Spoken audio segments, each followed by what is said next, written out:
What does all this mean? Let's find out together. It's Couch Time with Sonja.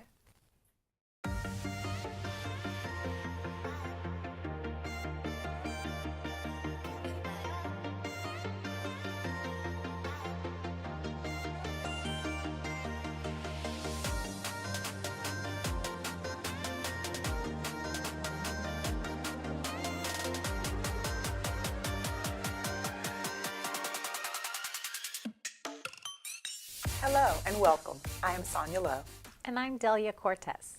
and we're so glad that you've joined us on Couch Time with Sonja. We've had an amazing and a wonderful series where we've been discussing love, and it's been great. So far in this series, we've talked about the love of entrepreneurship and the different categories of love. We've had some very special guests, and they've shared some great information. If you've missed any of our segments, please watch them at couchtimewithsonya.com. You know, if you missed Fred talking about his love of entrepreneurship, you missed on some great tips. So you want to catch that. And Crystal and Tony, they talked about that millennial love. It was fantastic. And I'm sure you want to take a moment and catch up. As we previously stated, love is a topic, that can be discussed for weeks and weeks. And we have only scratched the surface, but this is one of our favorite topics as well. Yes, for sure. So we're looking forward to our conversation today. We will discuss the different ways people communicate, defining the 5 different love languages. We hope this will help you understand maybe your relationships with your children, your spouse or significant other, your family and friends, and to improve your communication and strengthen your relationships. Get ready. It's going to be great, and it's going to be interesting. Join us on the couch.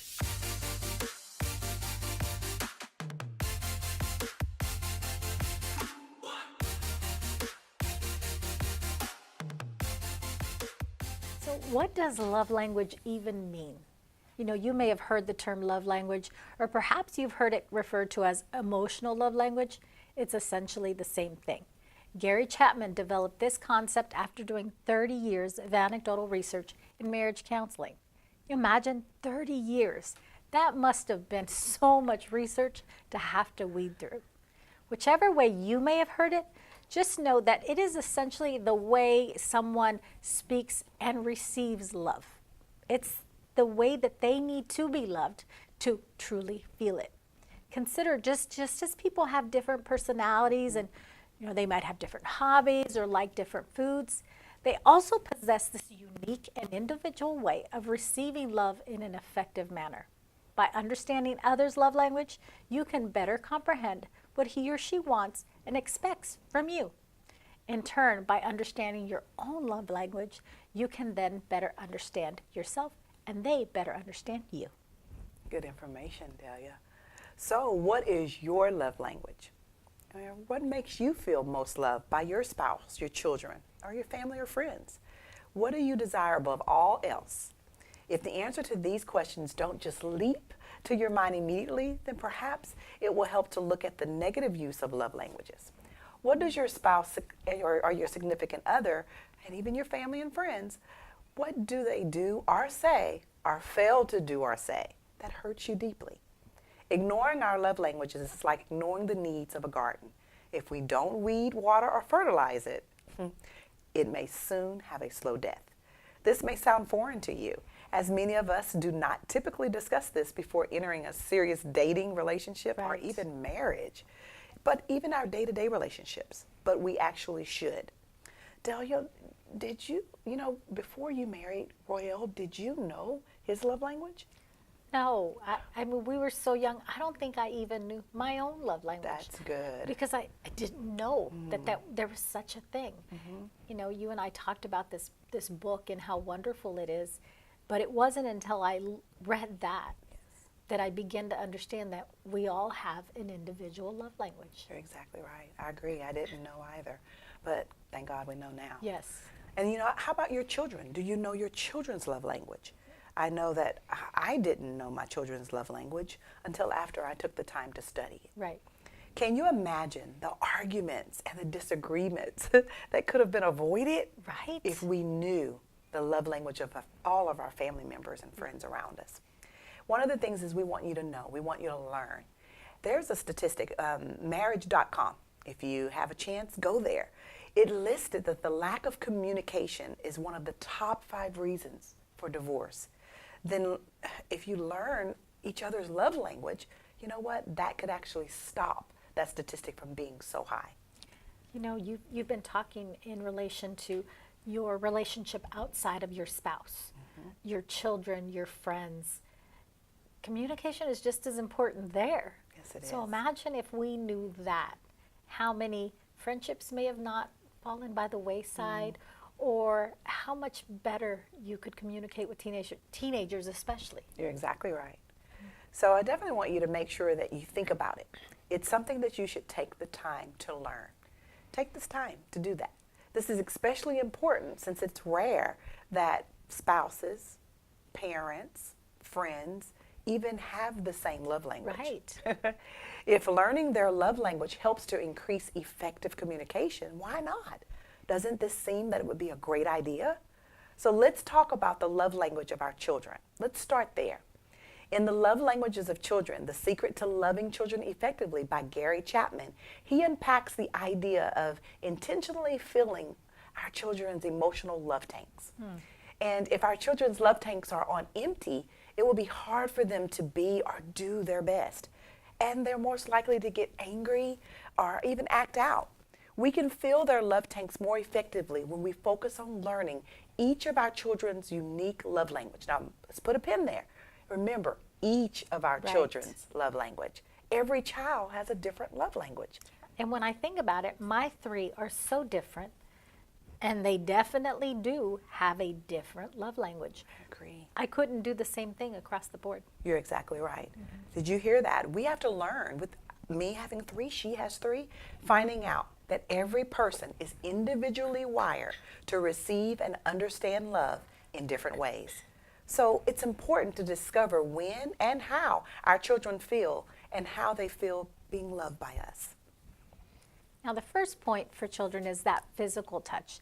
It's the easiest and sometimes could be the most awkward if you're not accustomed to this.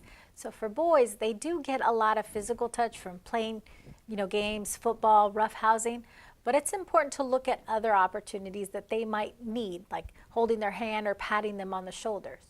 Girls who don't often experience physical touch regularly and safely from their dad often go to extremes, quietly withdrawing or craving a lot of attention, not always good one, from reassurance, from boys in an unhealthy way, not in a positive or affirming way, but one that could really go in a bad direction. That's a good point. The second is words of affirmation, and this is what calls out to the core of a child or a teen. It's more than general praise. It's being specific about what you're pointing out, characteristics, abilities that make them an individual, that one-of-a-kind kid. Find opportunities to affirm your child 3 times a day. Give them, that gives them the courage to keep going. And if you can't, try more than 3. It could only make them better. The third point, spending quality time, tells them that you're important to me. I like being with you. So many children and childhood behavior is an attempt to get more attention from mom and dad. We hear this often. They're trying to get any attention, even if it's negative. Punishments like timeout or some type of reprimand, sending them to their room, keeping them away from others, it really hurts kids, teens that desperately want that positive time together. And the fourth love language, meaningful gifts are symbols of love and hold a special memory. There's no doubt kids and teens love presents, but they don't make up for not being physically present or available. As kids get older, it's best for them to help choose their gifts or for the gifts we give them to affirm something we know about them. And the fifth love language, acts of service. Those are the big and the little things that we do that prove that we care. Part of a parent's job description is to cook, to clean, to carpool, to grocery shop, do laundry, and repeat. Instead of seeing these things as chores, see them as ways to show love. Surprise older kids occasionally by doing things they are expected to do for themselves. You'll want to make sure that you give your kids a healthy dose of all 5 of these. But start thinking about what your kids respond. What do they respond to the most? Even better, take the assessment on the 5 Love Languages website. Then do something specific this week to speak into your child, to show them their love language. Post a picture on social media. I want you to post a picture. I want you to post a picture showing them their love language. Hashtag so loved for a chance to appear with us and your child on the show, in person or via internet. We'll be right back to share with you on more relationships and the 5 love languages.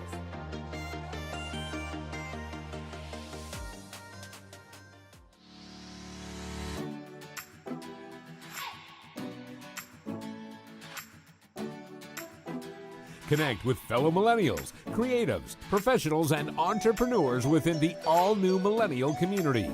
Join in and get connected with local events, volunteer opportunities, and mentorship programs with the next generation. For more information, visit themillennialcommunity.com and become a member today. Membership includes access to special events, networking events, and civic engagement opportunities.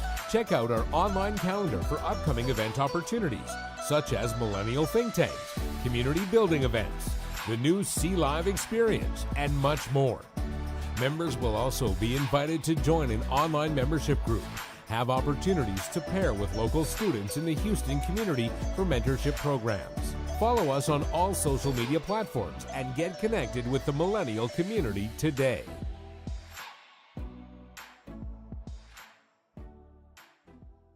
How do you define freedom? Is it health? The ability to call a board-certified physician 24/7, 365 days a year. The ability to eliminate all future copays. Is it wealth? Cut your years to mortgage payoff by more than half and save hundreds and thousands in interest on mortgage, car, and other loans. Is it the gift of college scholarships for every child? Earn guaranteed scholarships at more than 360 private colleges and universities in 45 states. Or simply, abundance, time freedom, the perfect opportunity at the right time. It's all of these and so much more. We are looking for leaders, and freedom is calling. Join the Trivesta movement.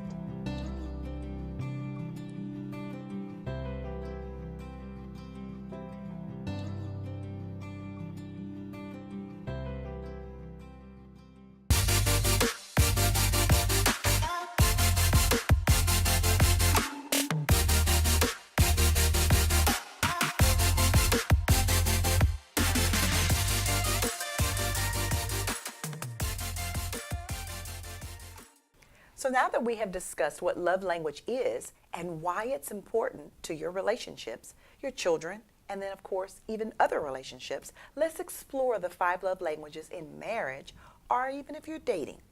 When we are finished, take the time to discover your love language and your partner's love language or significant other or friend. I guarantee taking the time to know these will be absolutely worth it.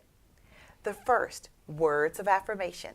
This is where we use words to build up each other. It's building up your partner or your family member.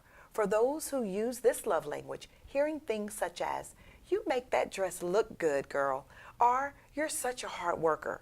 I really appreciate that." It truly speaks to the soul of that person.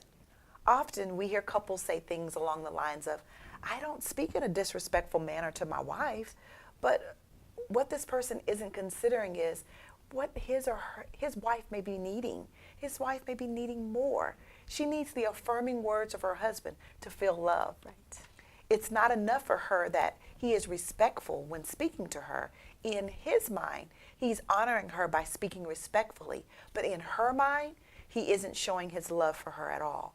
Do you see how not understanding the love language can lend to communication problems? Right. Number 2, acts of service. This is my favorite love language because it happens to be mine. This is where love is shown by doing things for your loved one that you know they will like. For this type of person, having someone do these things makes them feel loved and cherished. You know, it really means the world to me when my husband does something as simple as taking out the trash or maybe filling my car with gas. And it is because he took the time to do something for me. I feel as if he's screaming the words "I love you" by actually doing these. It just means more to me than him just saying the words. I love doing things for my husband. Serving his dinner, making sure he has clean socks is a way for me to show my love for him. Now, this requires making some adjustments because I learned at the very early years of our marriage that this is not his love language, it's mine. So it didn't do me a bit of good to have his clean socks when his love language was words of affirmation. That's such a good point. And you made the adjustment. Yes. That's so awesome. And then also 3, receiving gifts. This love language can be so much fun. For someone who speaks this love language, if it's not about receiving really extravagant gifts or expensive gifts, it is totally about the thought that someone had to take the time to buy you this gift. This type of person feels most loved when they are surprised with their favorite cup of coffee or a new journal in their favorite color or with their favorite dessert, whatever the item may be. Once again, this has nothing to do with the amount of the money that was spent on the gift. It is just the idea that someone took the time, took the effort to find the perfect gift just for them. I think this is one of yours, isn't it? Not really. Because you like to surprise us with little gifts. I do. So, I assumed it was one of your love languages. Say, no, it's something I love to do to others. Got but it. no, not really mine. You're going to get to find out what mine is in just a minute. Got it. Number 4, quality time. Spending time with your partner and giving them your undivided and complete attention. Sounds easy enough, right? Guess what? It's not. It takes a conscious decision to break away from life, break away from the children, the television, the internet, social media, cell phones, and the many other things that keep you busy in everyday life. Now, find a sitter for a few hours. Enjoy spending time with one another, just as you did when you were dating.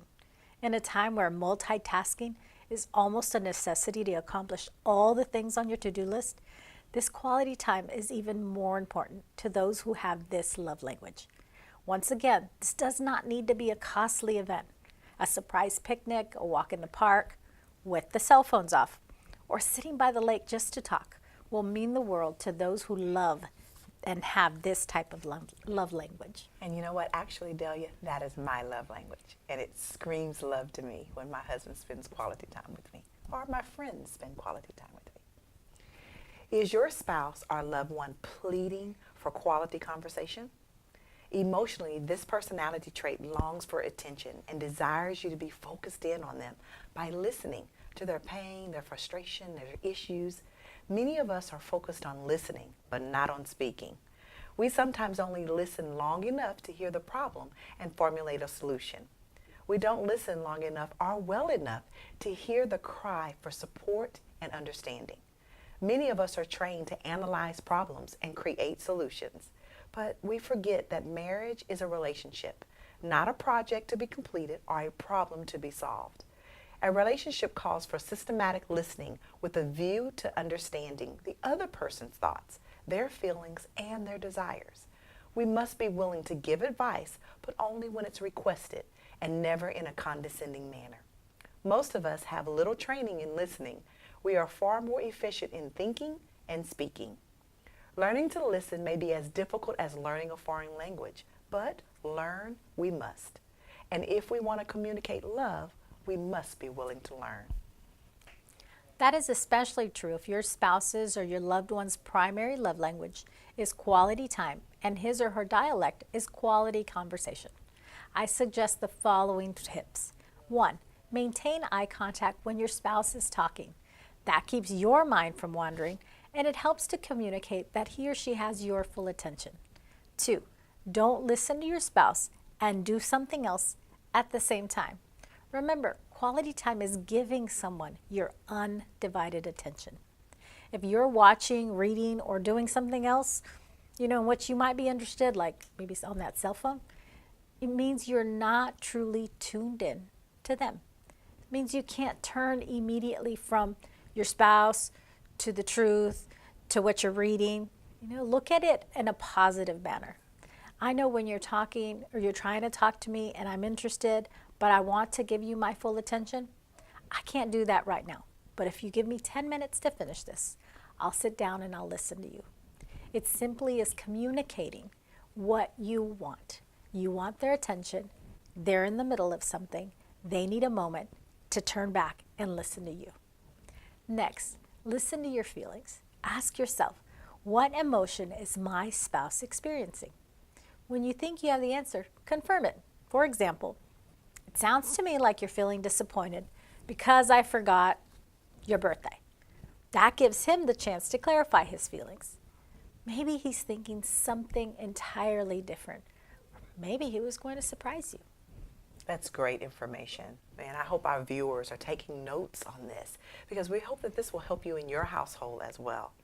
And then also physical touch. Okay, let's start by saying that this is physical touch that does not necessarily lead to sex. This is the type of touch that includes hand holding, rubbing someone's back, or even hugging. A kiss on the forehead, an unexpected tickle, or even a nice shoulder rub will make this type of communicator feel cherished and loved. It is a way they feel the closest and most connected to their loved one. I can completely understand that. I love when we're sitting in the car driving somewhere and Roa will reach over and grab my hand. Yes. It just makes me feel loved, like he truly enjoys and he's in the moment. Yes, is the best way to say that. That's a great way to say that. Today has been a great day. I have truly enjoyed our topic of love, but it's not over. We have so much more. Let's look at those 5 love languages once again. 1, words of affirmation. 2, acts of service. 3, receiving gifts. 4, quality time. And 5, physical touch. We hope you've taken the time to consider your love language and the love language of your significant other, family, and friends. Now that we've discovered yours and you've discovered theirs, let's take this information and use it to strengthen your relationships. Schedule that quality time together. Surprise him with a small gift. Hide it in his briefcase or in his desk.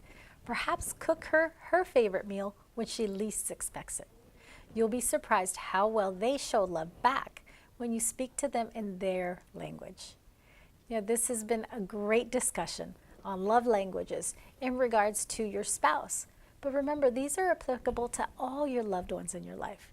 Get to know the love languages of the important people in your life, like your children, your family, and your close friends.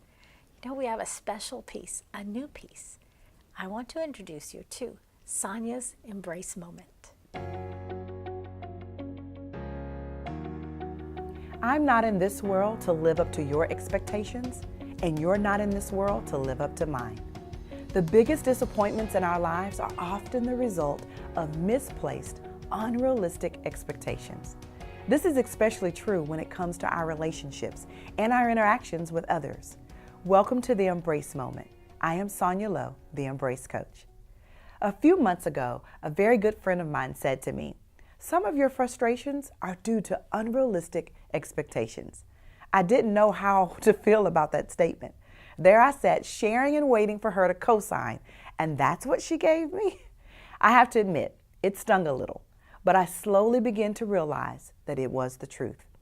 My parents taught me to follow the golden rule, to do unto others as I would have them do unto me.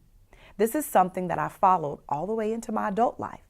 But the funny thing is that I missed a very important piece. The rule is, do unto others as you would have them do unto you. The reality is, you don't always get what you give. My life has been filled with random frustrations because of my own unrealistic expectations. And I used to feel that if I did something for someone or I put their feelings first, they should do the same for me. I found myself sadly disappointed when this did not occur. All of this made me check my true motives. Why do you do the things you do? It made me question whether I genuinely do things because I want to, or if I do things because I want something in return. The answer was simple. I do things out of the kindness of my heart, with no motives attached. But I do expect to receive the same kindness in return.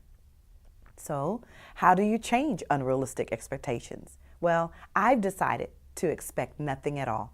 I know that sounds crazy, but it's a form of radical acceptance, but I think it just might work.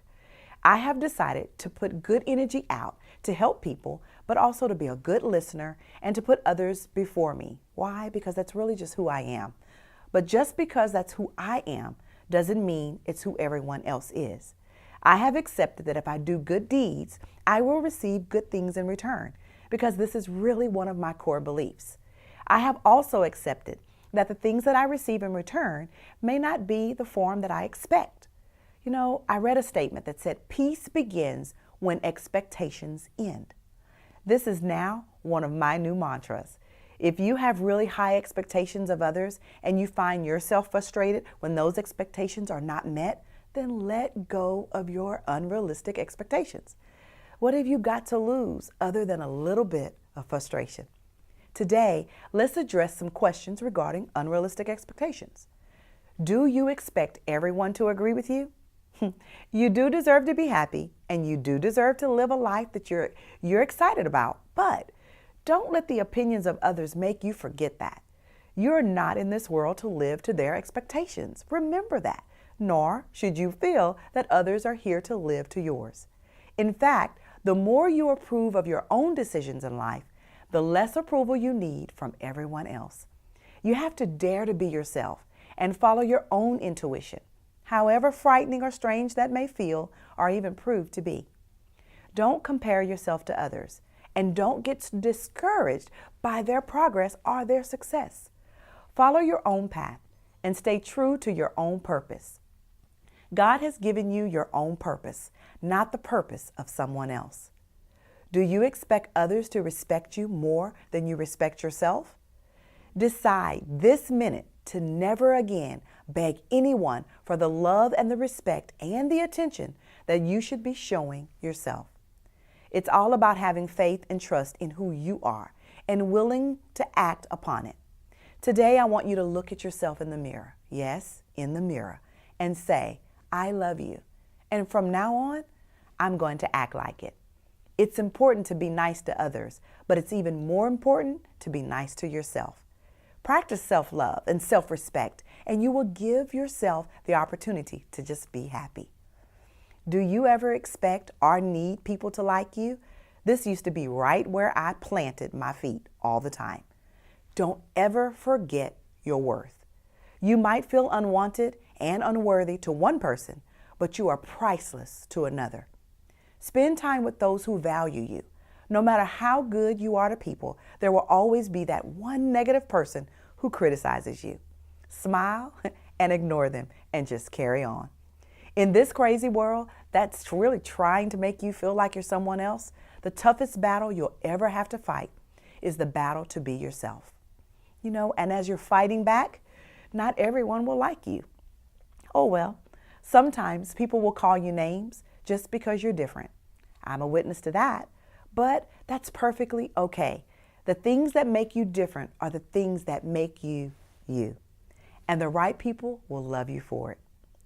Do you ever expect others to fit the idea of, who you are, or do you ever wonder, I want them to fit into the mold of who I want them to be?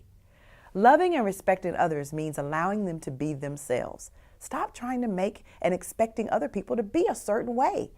You can begin to appreciate them for who they are, but pay close attention and respect people for who they are and not for who you want them to be. We don't know most people half as well as we believe we do.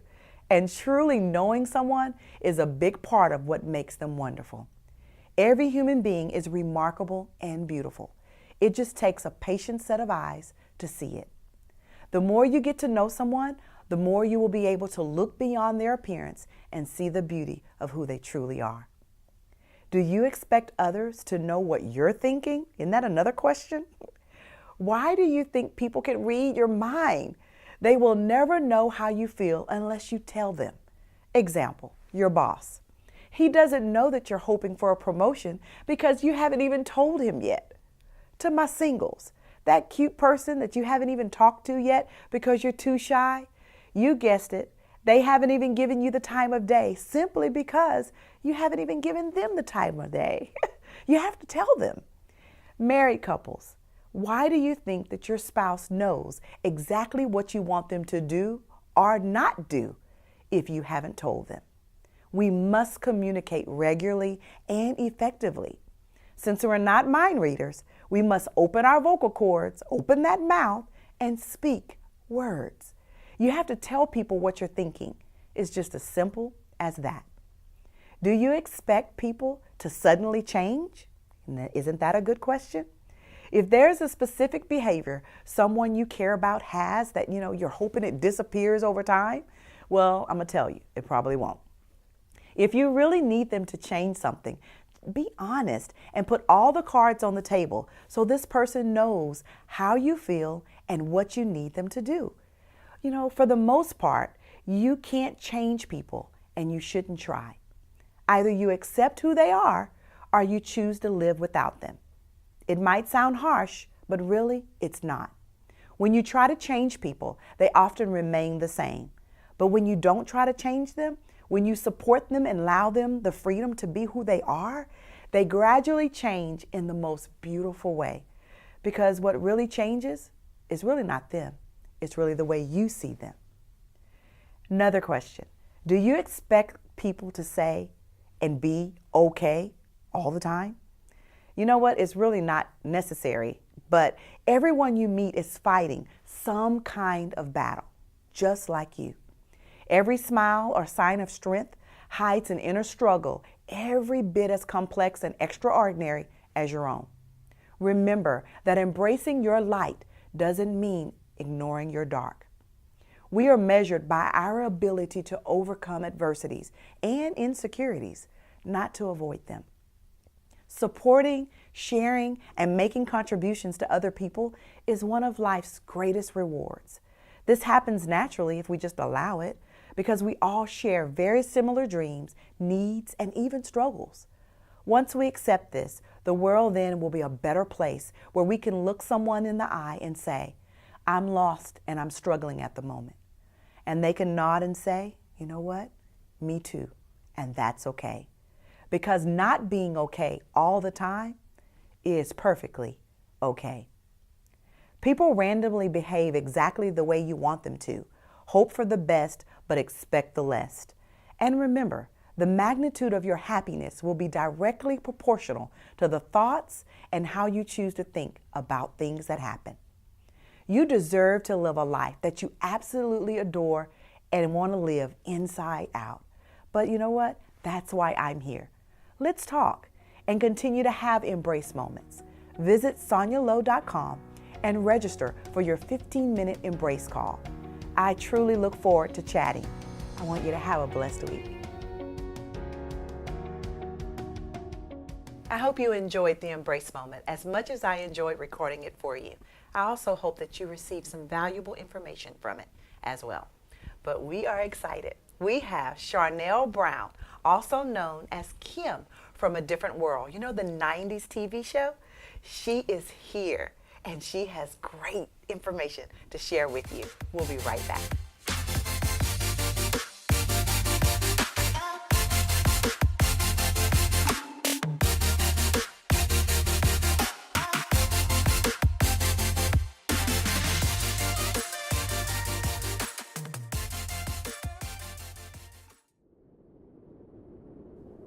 And then there was life. Born to color outside the lines. Born for such a time as this. You showed up on the planet to produce a dream. You, yes you, were born with purpose, with words. Friends, imagine that your dreams can become your reality by the words you speak. It all starts today. It starts with you. Creation, formation, transformation, all begin with change. The battle is in your mind, but your voice is your weapon.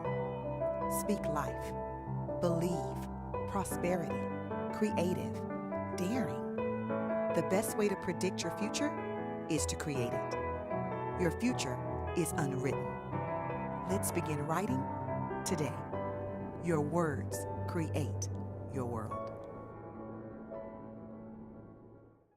If you would like to submit questions or topics for the show, send us an email. Visit couchtimewithsonya.com.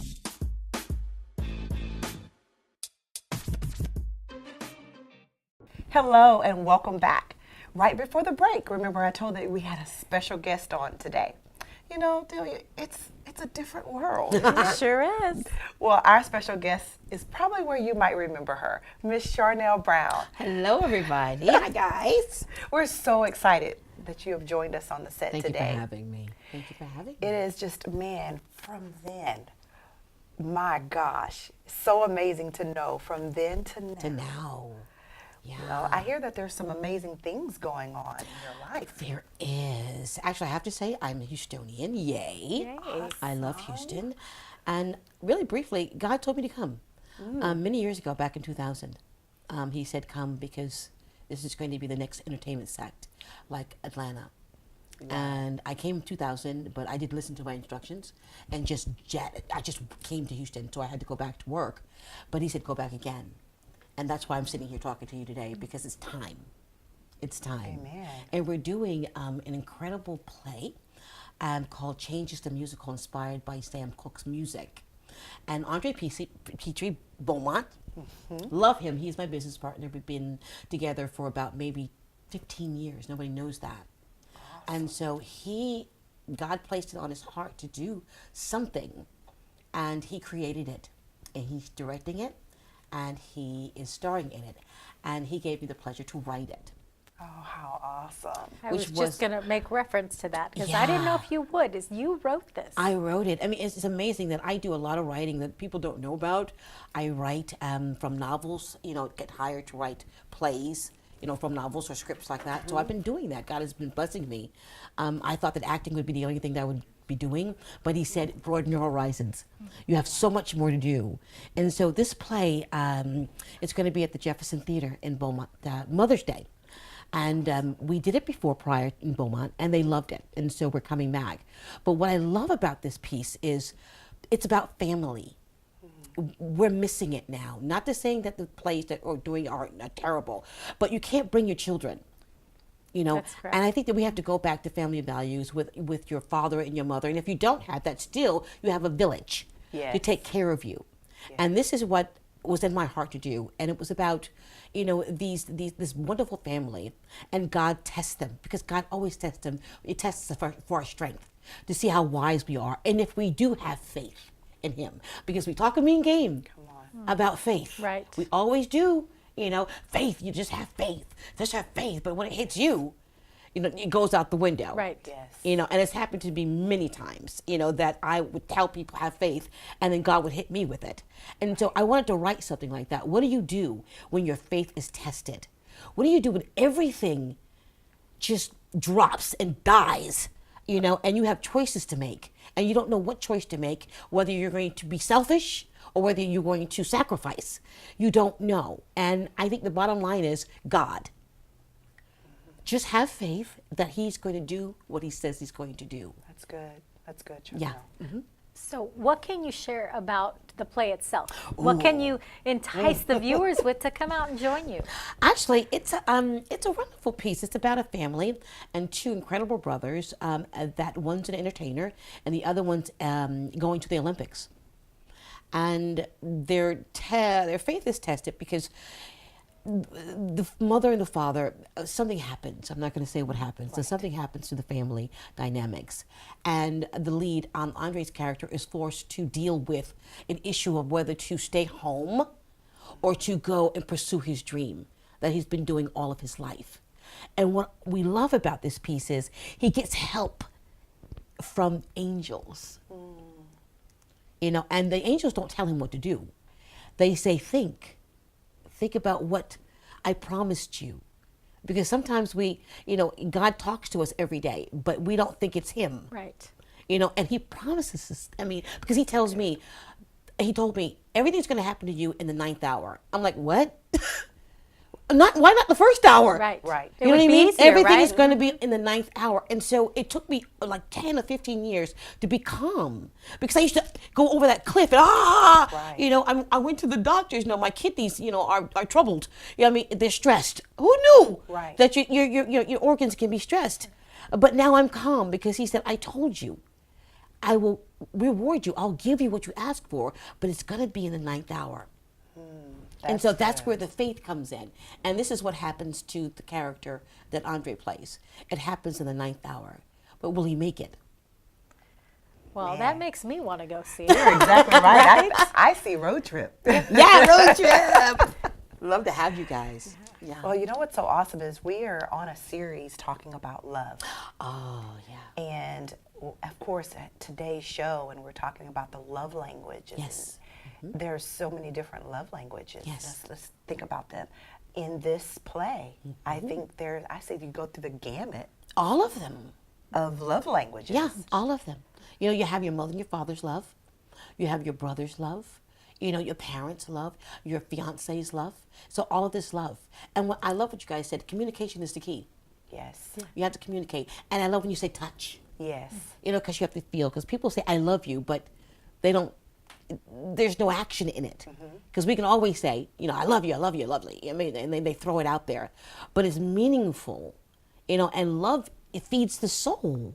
It does. We talked about this in a previous show on how the word "I love you" is love so. you. I mean, I love. Don't we just said I love Krispy Kreme? I love. Yes. I love these things. That it loses some of its value, or loses its it is value. losing its Right. its integrity Exactly. because we throw it around so Yeah, so instead often. of saying we like Krispy Kreme because we like it. You know, Yes. we don't love it, but we like it. But Right. this is what we do. Right. And I think in our society right now with our children, they need to see love, not saying it, but they need to see it, the action of it. You know, and love is simple as going into a grocery store and someone needs help, and you touch that person that that needs help. That's a form of love because you care. Right. And we don't do that anymore. I mean, chivalry is dead. I don't know what happened to it. You know, I mean, for any of Well, forgetting that love is an action. It's It is an a verb. action. It's a verb. It's a verb. Yeah, it's an it's a verb. action. So it's not you saying it. Yeah, that's great. Yeah. But what action are you showing behind it? Exactly. And of course, us talking about the love languages is finding out what love language there is. Yeah. And man, what's the character's name? Marlon? Marlon. You know, Marlon really had to show. Yeah. Yeah, you we know, talked about love. his brotherly love or his phileo love. Oh, phileo. Yes, phileo. You know, then- and that's a bond. It's Right. in the play. It's hard. You don't know what to do. And when I was writing it, I was like, I have to make it where it's not that simple. It sounds, know. I think that people tried to make it sound simple. Well, it would be easy. I would do this. Yeah, I would do If this. it were this way, I would do this. Right. But when you're in the thick of it, when your life is going to change, Yes. will you really? Will you really? And that is so true. I mean, will you really? And we always have a saying, my actors, it's like, if I were you. No, if I were you, I would be doing the same thing. You know what I mean? That's good. Yeah. I would Guilty. do the same Yes. thing. I Yes. find myself doing that at Do times you? too. If I were you, Yeah, it's like, but you really can't answer. you can't that answer for that. that person. No. That is so No. good. No. That is so good. And so it's a challenge. And so, it has a wonderful ending because we wanted it to. And being that we want the kids to see love. The love that you guys were talking about, all of them. We need the kids to see that. That there's still love in the families. There's still respect. There's still empathy in the family. Yes. And we need that because I grew up with my mom and dad. And I know growing up, I thought everybody was like that because I think I lived in a bubble. I'm from East Hampton, Long Island. I'm a New Yorker. And so when I went to college and I saw something different, it freaked me out. Right. Because I just thought that everybody was the same. Everybody loved the same. And everybody respected, because my mom's a minister. And so, I grew up, in love. PK. Yeah. And so going into the world, I'm like, oh my God, it's not there. It was a rude awakening oh for my you. God, and listening to people's stories. And I felt so bad, for people because I was like, kids should be, when they're born here, it should be all about love. That's so You should good. embody the kid, and then they'll come out wonderful because then they'll care about other people. But if kids are having kids, and the families are broken, you get the product of what I saw when I went to college and when I saw when I went, out to California. Right. And it was very disturbing. See, that's a good point right there. We want you to just stay with us. There's more. Don't go far. See you in a minute. If you would like to be a guest or advertise your business on Couch Time with Sonja, I would love to hear from you. Email me. Visit couchtimewithsonya.com. CEO Jalea Davis is making history by becoming the youngest African American female to own a television station in the nation. Along with her colleague, President Crystal Holmes, these women are becoming a part of the 1.3% African American television station ownership. Get ready for iconic television, an all-new channel coming to your TV on KVVV Channel 15.10, covering Houston's local inspiration, entertainment, health, wellness, fitness, family, visual artists, comedians, and more. Streaming 24/7 on iconictelevision.com. Be sure to stay tuned for the latest and greatest on Iconic Television, where everyone can be iconic. I'm Marlon Wilson, and you're watching Grind Time with Night Wolf Productions. If you got a plan, just do it. Don't let anything stop you. I'm Lauren Tolot, and you're watching Grind Time with Night Wolf Productions. Live poor, poor, poor for the first full year as an entrepreneur. Probably 2. I am Chloe Cook, and you're watching Grind Time with Night Wolf Productions. There is no limit, as long as I'm willing to fail enough times. Hi, I'm Samir Freedy. You're watching Grind Time with Night Wolf Productions. You want to be the best? You gotta be a little bit crazy. Start where you are, and start today. I am CJ, and you're watching Grind Time with Night Wolf Productions. Go find that passion and go for it. I'm Avi, and you're watching Grind Time with Night Wolf Productions. I always tell myself I'm gonna win, like this is gonna happen. Stop settling for an illusion of success. Stop settling for an illusion of entrepreneurship. And keep grinding.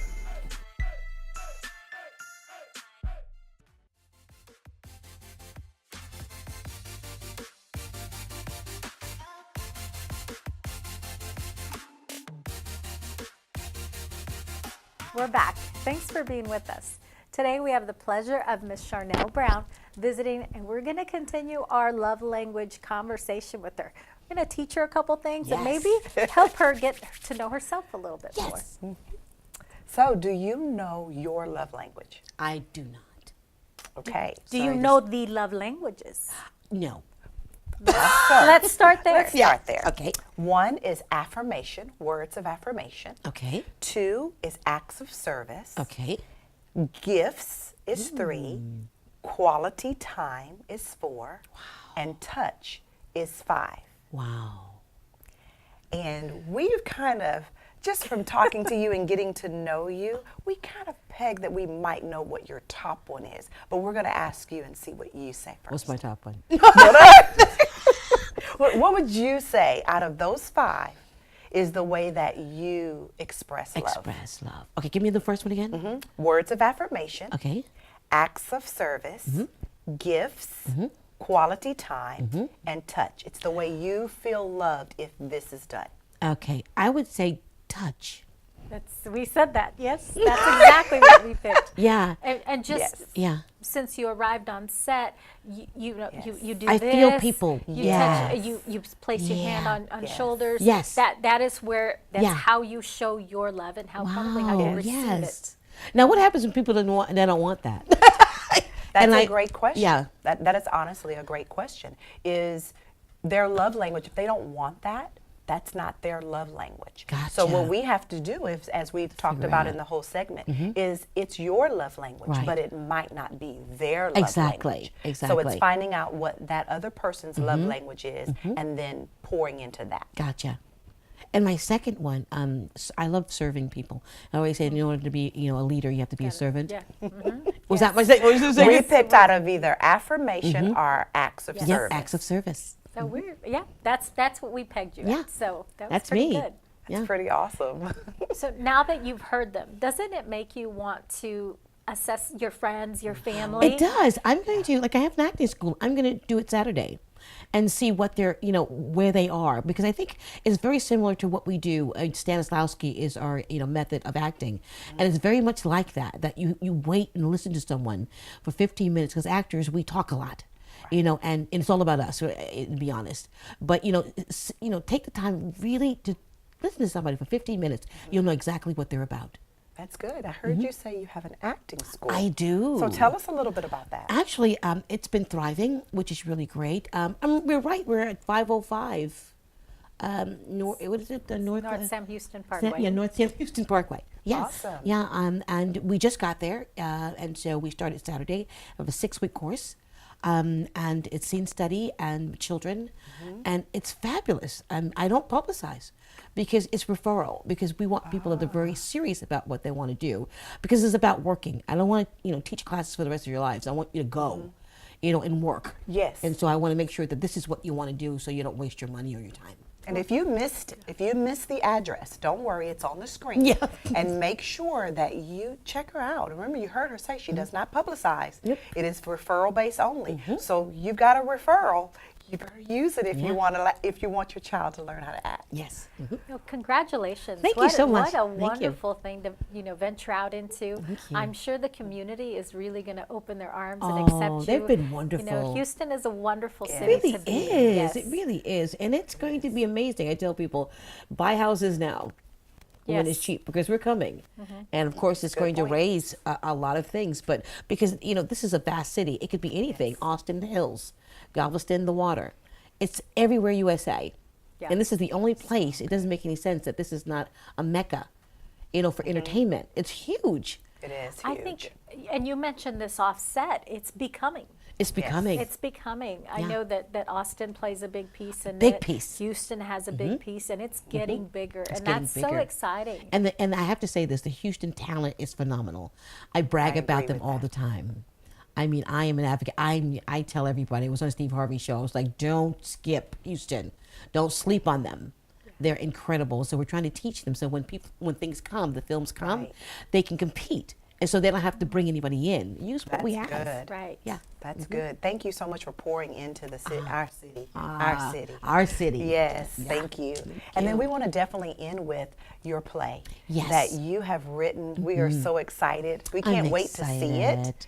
But definitely just tell them again where the play is and what's the dates. Okay. What are the dates? Actually, it's Mother's Day.